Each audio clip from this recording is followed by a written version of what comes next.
آج ہم دیکھتے ہیں سنتوں کا بیان، مؤکدہ سنتیں اور ان کی فضیلت۔ مؤکدہ سنتیں کسے کہا جاتا ہے؟ مؤکدہ سنتیں وہ نوافل ہیں نبی کریم صلی اللہ علیہ وسلم کے عمل سے جو ہم تک پہنچی، جس میں آپ نے ہمیشہ اس کو ادا کیا، اور سنت غیر مؤکدہ وہ نوافل ہیں جو آپ نبی کریم صلی اللہ علیہ وسلم نے ادا بھی کیے اور کبھی کبھی چھوڑ بھی دیے۔ ابھی ہم دیکھتے ہیں مؤکدہ سنتیں اور ان کی فضیلت۔ سیدہ ام حبیبہ رضی اللہ عنہا کہتی ہیں، رسول اللہ صلی اللہ علیہ وسلم نے فرمایا، جو شخص دن اور رات میں فرضوں کے علاوہ 12 رکعتیں پڑھے، اس کے لیے جنت میں گھر بنایا جاتا ہے۔ ماشاءاللہ، سبحان اللہ۔ ویسے بھی ہمیں بچپن سے یہ رکعتیں سکھائی جاتی ہیں، لیکن ہمیں ان کی فضیلت نہیں پتہ ہوتی، اور ہم یہی سمجھتے رہتے ہیں کہ یہ ساری نماز معراج کی رات نبی کریم صلی اللہ علیہ وسلم کو دی گئی، جبکہ وہ آپ اچھی طرح آپ جانتے ہیں کہ جو نماز دی گئی وہ فجر کی 2 فرض تھے، ظہر کے 4 فرض تھے، عصر کے 4 فرض تھے، مغرب کے 3 فرض تھے، اور عشاء کے 4 فرض تھے، اور وتر بھی اس میں بھی اختلاف ہے، لیکن اصل ہے 4 فرض۔ ہم اس پہ بات نہیں کرتے کہ وہ واجب ہے یا فرض ہے، ہم صرف بات کر رہے ہیں کہ یہ تھے۔ اور باقی جو سنتیں مؤکدہ جو نبی کریم صلی اللہ علیہ وسلم نے کبھی بھی نہیں چھوڑی، ان کے بارے میں کتنی خوبصورت یہ حدیث ہے کہ جنت میں گھر بنایا جاتا ہے۔ ان 12 رکعتوں کی تفصیل یہ ہے: 4 رکعتیں ظہر سے پہلے، 2 رکعت اس کے بعد، 2 رکعت مغرب کے بعد، 2 رکعت عشاء کے بعد، اور 2 رکعت نماز فجر سے پہلے۔ یہ 12 رکعتیں یہ نوافل ہو جاتے ہیں، سنت مؤکدہ ہو جاتی ہیں۔ اس کو ریگولر اپنی زندگی میں رکھیں اور کبھی بھی اس کو کوشش کریں نہ چھوٹنے پائے۔ سیدنا ابن عمر رضی اللہ عنہ فرماتے ہیں، میں نے آپ صلی اللہ علیہ وسلم کے ساتھ ظہر سے پہلے 2 رکعتیں سنت پڑھی۔ معلوم ہوا کہ ظہر سے پہلے 4 کے بجائے 2 رکعتیں پڑھنا بھی درست ہے، اور علماء یہ کہتے ہیں کہ 2 کر کے بھی آپ ان 4 سنتوں کو پڑھ سکتے ہیں، اور 4 اکٹھی بھی پڑھ سکتے ہیں، اور کبھی صرف 2 بھی پڑھ لیں تو بھی آپ نبی کریم صلی اللہ علیہ وسلم سے یہ ہمیں روایت پہنچی ہے۔ آپ صلی اللہ علیہ وسلم نے فرمایا، رات اور دن کے نفل نماز 2 رکعت ہیں۔ معلوم ہوا کہ 4 رکعت سنت بھی 2 کر کے ادا کرنا زیادہ فضیلت کا باعث ہے، لیکن ہمارے ہاں زیادہ جو رائج پا چکا ہے طریقہ وہ 4 سنتیں اکٹھی پڑھنے کا ہے، تو اس میں بھی کوئی قباحت نہیں ہے، کوئی ممانعت نہیں ہے، اس کا اجر بھی اتنا ہی ہے۔ نبی کریم صلی اللہ علیہ وسلم سنتیں گھر میں پڑھتے تھے۔ عبداللہ بن شقیق رحمت اللہ علیہ روایت کرتے ہیں کہ میں نے سیدہ عائشہ رضی اللہ عنہا سے نبی کریم صلی اللہ علیہ وسلم کے نفلوں کا حال دریافت کیا، تو سیدہ عائشہ رضی اللہ عنہا نے کہا، آپ صلی اللہ علیہ وسلم میرے گھر میں ظہر سے پہلے 4 رکعتیں پڑھتے تھے، پھر آپ نکلتے اور لوگوں کے ساتھ ظہر کے فرض پڑھتے، پھر گھر میں داخل ہوتے اور 2 رکعتیں نماز پڑھتے، آپ لوگوں کے ساتھ مغرب کی نماز پڑھتے، پھر گھر میں داخل ہوتے اور 2 رکعت سنت پڑھتے، پھر آپ صلی اللہ علیہ وسلم لوگوں کے لیے عشاء کی نماز پڑھتے، پھر گھر میں داخل ہوتے اور 2 رکعتیں نماز پڑھتے، اور رات کو آپ صلی اللہ علیہ وسلم 9 رکعت تہجد کی نماز پڑھتے، ان میں وتر بھی ہوتا تھا، اور جب صبح نمودار ہوتی تو نماز فجر سے پہلے 2 رکعتیں سنتیں پڑھتے۔ آپ صلی اللہ علیہ وسلم کا یہ عمل جس کی ہمیں اتباع کرنی چاہیے مردوں کو، اس کا مقصد کیا ہے کہ گھر کی خواتین اور بچوں کو صحیح طریقے سے نماز ادا کرنے کا طریقہ معلوم ہو جائے، اور نماز نبوی کے مطابق نماز پڑھنے کا طریقہ آ جائے، کیونکہ مساجد میں صرف مرد ہوتے ہیں، پھر وہاں بہت سے مسائل سیکھ کے آتے ہیں، بہت سے خطبات، لیکن ہمارے ہاں تو گھر آ کے کوئی اس کو پھر ڈسکس بھی نہیں کرتا کہ امام صاحب نے کیا بتایا۔ ہونا یہ چاہیے کہ جب آپ وہاں سے پڑھ کے آئیں تو اپنے گھر میں بیٹھ کے چند پوائنٹ ضرور ڈسکس کریں کہ آج جمعے کی نماز میں امام صاحب نے یہ پوائنٹس بتائے ہیں اور ہم سب گھر والوں کو اس پہ عمل کرنا چاہیے۔ اس کو ہم نے ایک ثانوی حیثیت دی ہوئی ہے کہ بس جمعہ آیا ہے، جمعہ پڑھ لیا اور آ کے وہی دنیا داروں والی زندگی، اور کہنا نہیں چاہیے بھٹکے ہوئے انسانوں کی طرح زندگی ہم گزارتے ہیں۔ گھر آئیں آپ 2 نفل پڑھیں اسی طریقے سے جس طرح 2 سنتیں پڑھیں، سنت موقدہ نفل ہی یہ کہلاتے ہیں، جس طرح آپ مسجد سے سیکھ کر آئے ہیں۔ غیر موقدہ سنتیں دیکھتے ہیں۔ نبی کریم صلی اللہ علیہ وسلم نے فرمایا جو شخص عصر سے پہلے 4 رکعت سنت پڑھے اللہ اس پر رحمت کرے گا، یعنی اللہ کی رحمتوں کی دعا ہے، اور یہ عصر سے پہلے 4 رکعتیں پڑھی جاتی ہیں۔ مغرب سے پہلے 2 رکعتیں، رسول اللہ صلی اللہ علیہ وسلم نے 2 مرتبہ فرمایا مغرب سے پہلے 2 رکعتیں ادا کرو، تیسری بار فرمایا جس کا دل چاہے، یہ اس لیے فرمایا کہ لوگ اسے سنت موقدہ نہ بنا لیں۔ اب دل تو نعوذ باللہ کسی کا بھی نہیں چاہتا، کیونکہ ہم تو جان ہی چھڑاتے ہیں، نماز کو بھی ہم اتنی تیزی سے پڑھتے ہیں۔ تو یہاں جو ہم نماز کے لیکچر اٹینڈ کر رہے ہیں اس کا مقصد کیا ہے کہ ہم اپنا پہلا جو رکن ہے اسلام کا، لا الہ الا اللہ کے بعد نماز جو ترازو پہ رکھی جائے گی اس کو صحیح طریقے سے ادا کریں اور اس کو پھر خوبصورت بنائیں، بہت بہترین بنائیں تو وہ سنت موقدہ، اور پھر اس سے بھی زیادہ اس میں خوبصورتی پیدا کریں اور اس کو بہت زیادہ بینیفٹ والا بنائیں تو وہ سنت غیر موقدہ بھی ہیں۔ تو کوشش کریں کہ مغرب سے پہلے 2 رکعت کی عادت ڈالیں۔ سیدنا انس رضی اللہ عنہ سے روایت ہے کہ جب مدینہ میں مؤذن مغرب کی اذان کہتا تو لوگ ستونوں کی طرف دوڑتے اور 2 رکعت پڑھتے۔ لوگ اس کثرت سے 2 رکعت پڑھتے تھے کہ مسجد میں داخل ہونے والا اجنبی یہ گمان کرتا کہ شاید مغرب کی جماعت ہو چکی ہے اور بعد کی نماز پڑھی جا رہی ہے۔ مرثد بن عبداللہ رحمۃ اللہ علیہ سیدنا اکبر رضی اللہ عنہ کے پاس آئے اور کہا کیا یہ عجیب بات نہیں کہ سیدنا ابو تمیم رضی اللہ عنہ مغرب کی نماز سے پہلے 2 رکعت پڑھتے ہیں؟ عقبہ رضی اللہ عنہ نے کہا کہ ہم بھی رسول اللہ صلی اللہ علیہ وسلم کے زمانے میں پڑھتے تھے۔ اس نے پوچھا آپ کیوں نہیں پڑھتے؟ کہنے لگے کہ مصروفیت ہے۔ یعنی آج کے لوگ بھی اتنی مصروفیت میں پڑھ چکی ہیں کہ اول تو پتہ ہی نہیں اس کی فضیلت، اور پتہ چل بھی جاتا تو کہتے ہیں کون سا سنت موقدہ ہے، ضروری تھوڑی ہے۔ عادت ڈالیں، یہ دنیا کی مصروفیت بس قبر تک، موت کے بعد ختم، قبر میں آپ کے ساتھ نماز ہی جائے گی اور اسی سے قبر نورانی بھی ہوگی، اور یہی آپ اللہ کے ہاں حقوق اللہ میں ترازو میں سب سے پہلے رکھی جائے گی۔ جمعے کے بعد کی سنتیں، رسول اللہ صلی اللہ علیہ وسلم نے فرمایا جب تم میں سے کوئی جمعے کے بعد نماز پڑھنے لگے تو 4 رکعت ادا کرے۔ معلوم ہوا کہ جمعے کے بعد 4 رکعت سنتیں پڑھنی چاہیے، اور اگر کوئی 2 رکعتیں بھی پڑھ لے تو جائز ہوگا۔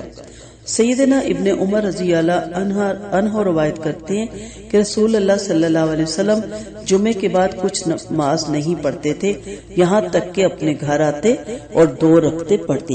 یعنی یہ بھی ہمیں پتہ چل گیا مسجد میں بھی آپ پڑھ سکتے ہیں، اگر آپ آفس سے اٹھ کے آئے ہیں تو ظاہری بات ہے آپ کو مسئلہ ہوتا ہے، لیکن اگر آپ کا ایسا وقت ہے کہ آپ گھر سے جمعہ پڑھنے گئے تو پھر واپس آ کے گھر میں یہ سنتیں ادا کرنی چاہیے۔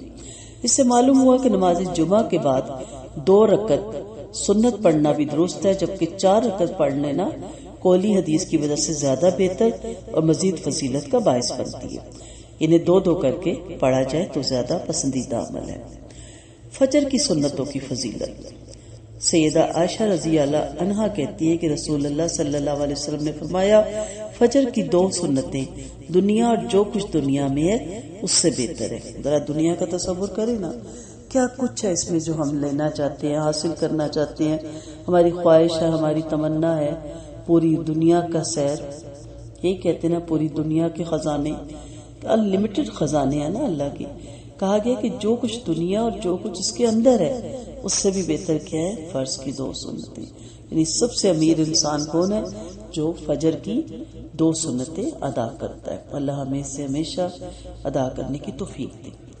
فجر کی سنتیں فرضوں کے بعد پڑھنے کا جواز، اگر آپ ایسے وقت مسجد میں پہنچے کہ جماعت کھڑی ہوگی ہو اور آپ نے سنتے نہ پڑھی ہو تو اس وقت سنتیں مت پڑھیں، کیونکہ رسول اللہ صلی اللہ علیہ وسلم نے فرمایا جب نماز کی اقامت تکبیر ہو جائے تو فرض نماز کے علاوہ کوئی نماز نہیں ہوتی۔ ایسی صورت میں آپ جماعت میں شامل ہو جائیں اور فرض پڑھ کر سنتے پڑھ لیں۔ اسی طرح گھریلو خواتین کئی دفعہ آنکھ نہیں کھلتی، دیر ہو جاتی ہے، اور جب آنکھ کھلے تو پتہ چلے کہ اب صرف 5 منٹ بچے ہیں، اس کے بعد نماز فجر کا وقت ختم ہو جائے گا، 3 منٹ بچے ہیں، تو فوراً پہلے فرض ادا کرے اور اس کے بعد سنتیں پڑھ لیں۔ چنانچہ رسول اللہ صلی اللہ علیہ وسلم نے ایک شخص کو صبح کی فرض نماز کے بعد 2 رکعتیں پڑھتے ہوئے دیکھ کر فرمایا صبح کی فرض نماز 2 رکعتیں ہیں، تم نے مزید 2 رکعتیں کیسے پڑھی ہیں؟ اس شخص نے جواب دیا میں نے 2 رکعتیں سنت جو فرضوں سے پہلے نہیں پڑھی تھی، انہیں ابھی پڑھا ہے۔ یہ سن کر رسول اللہ صلی اللہ علیہ وسلم خاموش ہو گئے۔ اسے تقریری حدیث کہتے ہیں، جس میں آپ نے نہ ممانعت کی اور نہ اس پہ کوئی کمنٹس دیا، لیکن یہ سننے سے بھی احادیث کا حصہ سمجھا جاتا ہے۔ آپ صلی اللہ علیہ وسلم کی خاموشی رضامندی کی دلیل ہے۔ محدثین کی اصطلاح میں یہ تقریری حدیث کہلاتی ہے۔ ایک شخص مسجد میں آیا، رسول اللہ صلی اللہ علیہ وسلم صبح کی فرض پڑھ رہے تھے، اس نے مسجد کے کونے میں 2 رکعتیں سنتیں پڑھی، پھر جماعت میں شامل ہو گیا۔ جب آپ نے سلام پھیرا تو فرمایا تو نے فرض نماز کیسے شمار کیا جو اکیلے پڑھی تھی، یہ جو ہمارے ساتھ جماعت سے پڑھی ہے؟ تو نے یعنی کسے فرض نماز شمار کی ہے، جو اکیلے پڑھی تھی یا جو ہمارے ساتھ جماعت سے پڑھی تھی؟ معلوم ہوا کہ فرض ہوتے وقت سنتوں کا پڑھنا درست نہیں ہے۔ نمازوں کی رکعات: نماز فجر 2 فرض، اس سے پہلے 2 سنتیں، کل 4 رکعتیں ہوئی۔ نماز ظہر 4 فرض، اس سے پہلے 4 سنتیں اور بعد میں 2 سنتیں، کل 10 رکعتیں ہوئی۔ نماز عصر 4 فرض۔ اسی طرح نماز مغرب 3 فرض ہیں، اس کے بعد 2 سنتیں، کل 5 رکعتیں ہوئی۔ نماز عشاء 4 فرض ہیں اور نماز عشاء کے بعد 2 سنتیں ہیں، کل 6 رکعتیں ہوئی۔ نماز وتر دراصل رات کی نماز ہے جو تہجد کے ساتھ ملا کر پڑھی جاتی ہے۔ جو لوگ رات کے آخری حصے میں نہ اٹھ سکتے ہوں وہ وتر بھی نماز عشاء کے ساتھ ہی پڑھ لیا کرے۔ رسول کریم صلی اللہ علیہ وسلم نے فرمایا جسے خطرہ ہو کہ رات کے آخری حصے میں نہیں اٹھ سکے گا وہ اول شب ہی وتر پڑھ لیا کرے۔ ظہر سے قبل 4 سنتیں ادا کرنے والے کے لیے آسمان کے دروازے کھول دیے جاتے ہیں، اور ظہر سے پہلے 4 اور بعد میں 4 رکعتیں سنت ادا کرنے والے پر اللہ تعالیٰ جہنم کی آگ حرام کر دیتے ہیں۔ بعد میں 2 کر کے پڑھی جاتی ہیں، 2 سنتیں موقدہ اور 2 سنتیں غیر موقدہ ہو جاتی ہیں۔ حضرت ام حبیبہ رضی اللہ عنہا سے روایت ہے کہ نبی کریم صلی اللہ علیہ وسلم نے فرمایا جو شخص ظہر سے پہلے 4 رکعت اور بعد میں 4 رکعت سنتے ادا کرے اللہ اس پر آگ حرام کر دیتا ہے۔ اسے ابن ماجہ نے روایت کیا۔ نماز عصر سے قبل جیسے میں نے پہلے بھی کہا 4 رکعتیں سنتیں غیر موقدہ پڑھنے والے پر اللہ تعالیٰ رحم فرماتے ہیں۔ حضرت عبداللہ بن عمر رضی اللہ عنہ کہتے ہیں کہ نبی کریم صلی اللہ علیہ وسلم نے فرمایا جس آدمی نے عصر سے قبل 4 رکعتیں پڑھی اللہ تعالیٰ اس پر رحم فرمائے۔ اسے ترمذی نے روایت کیا ہے۔ اسی طرح نماز چاشت ہے، اس کی 4 رکعتیں ادا کرنے والے کے دن بھر کے سارے کام اللہ تعالیٰ اپنے ذمہ لے لیتا ہے۔ تو میری جو بہنیں ہیں وہ جب بچے اسکول چلے جاتے ہیں، شوہر آفس چلے جاتے ہیں، تو گھر کے کاموں میں انوالو ہونے سے پہلے ذرا ہمت کر کے وضو کر کے یہ 2 کر کے 4 رکعتیں پڑھے اور پھر اٹھتے ہوئے ایک دعا کرتے ہوئے اٹھے، اللہم بارک لنا فی اوقاتنا، اللہ تعالیٰ میرے کام میں برکت ڈال، میرے اوقات میں برکت ڈال۔ اور پھر آپ دیکھیں کہ کس طرح آپ کے ابھی تھوڑا سا ہی وقت گزرا ہوتا ہے تو سارے کام ہو جاتے ہیں اور اس کے بعد آپ کے پاس پورا وقت بچ جاتا ہے اپنی عبادت، اپنے اذکار۔ کیونکہ اکثر لوگ پوچھتے ہیں نا کہ آپ لوگ 7 دن کا کام کیسے کر لیتے ہیں، آپ اس کے ساتھ اگر جاب ہے کچھ بھی ہے تو آپ کے پاس وقت کیسے بچتا ہے، ہمارے تو کام ہی نہیں سمٹتے۔ تو یہ 2 رکعتیں ضرور پڑھیں، ان کی بہت فضیلت ہے۔ آگے ہم دیکھیں گے، تفصیل سے بتائیں گے نماز تراویح بھی کہ گزشتہ تمام صغیرہ گناہوں کی مغفرت کا باعث بنتی ہے۔ اس پہ تفصیلی آپ کو آگے ایک اور لیکچر ملے گا۔ پھر تہجد کے بارے میں، رات کے کسی بھی حصے میں سو کر اٹھنے کے بعد 2 رکعت نماز پڑھنے والے میاں بیوی کو اللہ تعالیٰ کثرت سے یاد کرنے والوں میں شمار کرتے ہیں۔ حضرت ابو ہریرہ رضی اللہ عنہ سے روایت ہے کہ نبی کریم صلی اللہ علیہ وسلم نے فرمایا جب آدمی رات کو اٹھے اور اپنی بیوی کو بھی اٹھائے اور دونوں دو دو رکعت نماز ادا کرے تو اللہ تعالیٰ ان کا نام کثرت سے ذکر کرنے والے مردوں اور عورتوں میں لکھ دیتے ہیں۔ اسے ابن ماجہ اور ابو داؤد نے روایت کیا۔ اس پہ تفصیلی لیکچر آپ کو علیحدہ سے دیا جائے گا۔ ایک سجدہ ادا کرنے سے اللہ تعالیٰ انسان کے نامہ اعمال میں ایک نیکی کا اضافہ کرتے ہیں، ایک گناہ مٹاتے ہیں اور ایک درجہ بلند کرتے ہیں۔ حضرت عبادہ بن صامت رضی اللہ عنہ سے روایت ہے کہ انہوں نے نبی کریم صلی اللہ علیہ وسلم کو فرماتے ہوئے سنا کہ جو بندہ اللہ تعالیٰ کے لیے ایک سجدہ کرتا ہے اللہ تعالیٰ اس کی ایک نیکی لکھتے ہیں، ایک گناہ مٹاتے ہیں اور ایک درجے بلند کرتے ہیں، لہٰذا کثرت سے سجدے کیا کرو۔ اسے ابن ماجہ نے روایت کیا۔ قیامت کے روز فرض نمازوں میں کوتاہی یا کمی کی کسر سنتوں اور نوافل سے پوری کی جائے گی، اور اگر الحمدللہ بلکہ اگر نہیں یقیناً ہماری نمازیں اور ان میں کوئی کمی کوتاہی نہ ہوئی تو اس کا الگ سے ہمیں بہت اجر اور ثواب ملے گا۔ اللہ تعالی ہمیں اپنی نمازوں کو صحیح طریقے سے پڑھنے کی توفیق دے اور سنت موقدہ اور سنت غیر موقدہ ادا کرنے کی بھی توفیق دے۔ میں اپنی بہنوں سے یہ ریکویسٹ کروں گی کہ ضرور اس کی عادت بنائیں۔ یہ چند روزہ زندگی ہے، یہ چند روزہ جوانی ہے، یہ چند روزہ مصروفیت ہے، بڑھاپا ویسے ہی کنارے پہ بٹھا دیتا ہے اور ساری مصروفیت دھری کی دھری رہ جاتی ہے۔ پھر آپ کو نہ کسی کوئی فنکشنز میں لے جانے کا روادار ہوتا ہے اور نہ ہی کسی کام میں، بس آپ کو ایک کونے میں بیٹھنا پڑتا ہے۔ تو اس سے پہلے کہ دنیا آپ کو چھوڑ دے آپ دنیا کو چھوڑ دیں۔ اس سے مراد یہ نہیں کہ آپ ربانیت میں چلے جائیں، آپ دنیا کے میں رہیں، دنیا کے اندر رہیں، لیکن اصل آپ آخرت کی طرف آپ کی توجہ مبذول ہو۔ ابھی جوانی میں عبادت کر لیں، ابھی وقت ہے عبادت کر لیں۔ نبی کریم صلی اللہ علیہ وسلم کا فرمان ہے کہ جوانی کو بڑھاپے سے پہلے غنیمت جانو، مصروف آپ کو جو فرصت ہے اس سے مصروفیت سے پہلے غنیمت جانو، اور زندگی کو موت سے پہلے غنیمت جانو، اور صحت کو بیماری سے پہلے غنیمت جانو۔ تو ہمارے پاس سب کچھ ہے، اللہ نے ہمیں توفیق دی بھی ہے، ہمارے پاس اسباب بھی ہیں، اللہ نے بن مانگے اتنا کچھ دیا ہوا ہے کہ لوگ مانگتے بھی ہیں تو ان کے پاس نہیں ہوتا یا کم ہوتا ہے، تو اللہ نے تو ہمیں بن مانگے بہت کچھ دے رکھا ہے۔ تو ہمیں کوشش کرنی چاہیے کہ ہم ایسے ٹائم ٹیبل بنائیں، جو میرے موٹیویشن کے لیکچر ہوتے ہیں دکھ سکھ کی راہ میں، اس میں ساتھ ساتھ بتا رہی ہوتی ہوں کہ کس طرح آپ نے اپنا ٹائم ٹیبل بنانا ہے جس میں پیورٹی آپ کی کیا ہونی ہے، ذکر، اذکار، تسبیحات، نماز، نوافل، سنت موقدہ، غیر موقدہ، اور اس کے علاوہ اگر آپ روزے بھی سوار اور جمعرات کا رکھنا چاہے تو وہ بھی، اور اس کے علاوہ کتابیں پڑھنا، قرآن پڑھنا، تلاوت قرآن، اور اس کے بیچ میں ہم نے ٹائم ٹیبل بنانا ہے اپنے گھر کے کام کا اور باقی چیزوں کا۔ تو اس سے انشاءاللہ عبادت میں بھی ہمیں دل لگتا ہے ہمارا، اور ہمیں لگتا ہے کہ اللہ تعالیٰ ہم بھی کوشش کر رہی ہے تیری رضا کے کام کرنے کے اور تجھے راضی کرنے کے، اور بس پھر چند روزہ زندگی چھوڑ کے اپنی ابدی زندگی کی طرف جانا ہے، اور وہاں انشاءاللہ ایک بہترین زندگی ہم سب کی منتظر ہوگی۔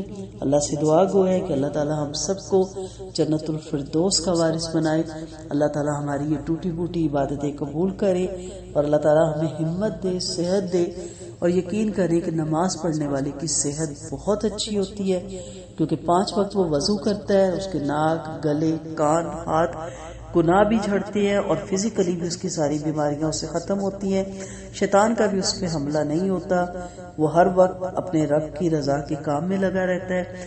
اور یہ نمازیں، یہ نوافل، یہ اذکار، یہ تسبیحات، یہ تلاوت قرآن اسے بہت سٹرونگ کرتا ہے، کیونکہ یہ اللہ تعالیٰ کے ساتھ ایک کہہ لے کہ فون کال ہے، یہ ایک تار جڑی ہوتی ہے اللہ کے ساتھ، اور یہ ڈائریکٹ ڈیلنگ ہوتی ہے اللہ کے ساتھ۔